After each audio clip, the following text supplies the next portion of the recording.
3 birth prep mistakes you're making and don't know it. Mistake 1 is assuming that writing a birth plan is all you need to do to have your choices heard.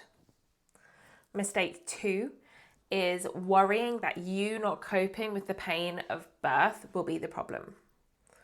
And mistake number 3 is hoping to not have a cesarean section, but doing nothing else about it. So let's go into that in more detail. So mistake 1 is assuming that writing a birth plan is all you need to do. Now, assuming that will ensure your wishes are heard, your choices are observed, and your birth will go in alignment with your birth plan.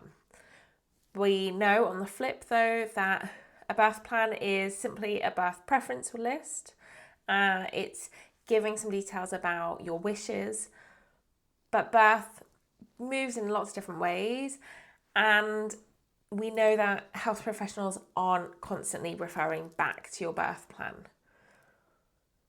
Ideally, that would be how birth would be led, would be really sitting into your birth wishes and supporting your birth to unfold in that way.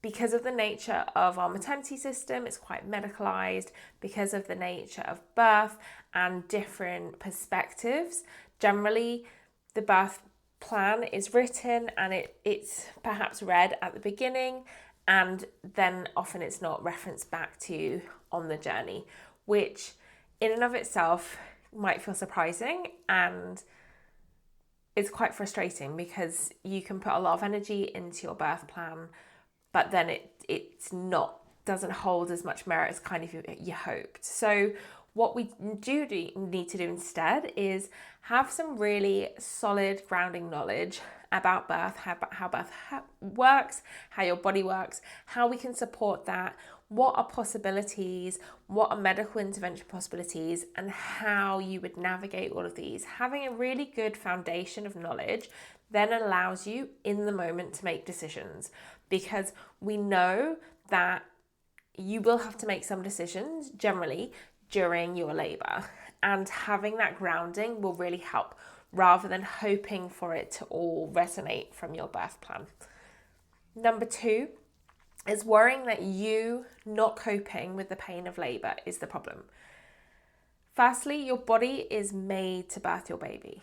You are designed to do this, and your hormones are designed to facilitate this. Your oxytocin, your endorphins are your body's natural pain relief that as contractions intensify, they will elevate to support you all the way through your birth journey.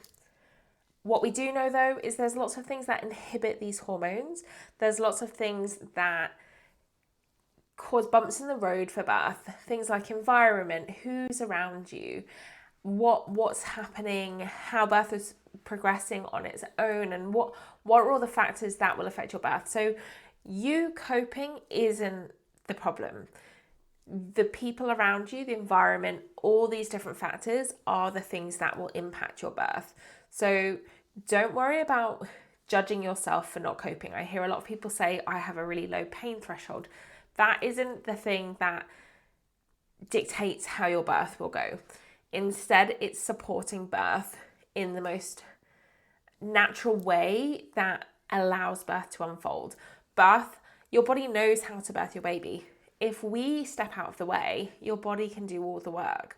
We just have to step ourselves, our mind out of the way, and lots of external factors as well. So it's really important to understand what you're agreeing to in terms of medical intervention, the maternity system, different procedures, different options, all of these things. It's really important to understand them fully so you know what you're agreeing to and you're not just being led along a journey which is nothing like you envisioned. And number 3 is hoping to not have a cesarean, but not taking any further action. And I hear this a lot. So people often are in one of two camps. Either they don't want a cesarean and then they don't find out any more about how to prevent having a cesarean, or they don't want a cesarean and they don't want to know anything about cesarean at all. Both of these are doing you a misjustice because you have to work backwards. If we think of a cesarean birth, here is an unplanned cesarean birth is here where we end up.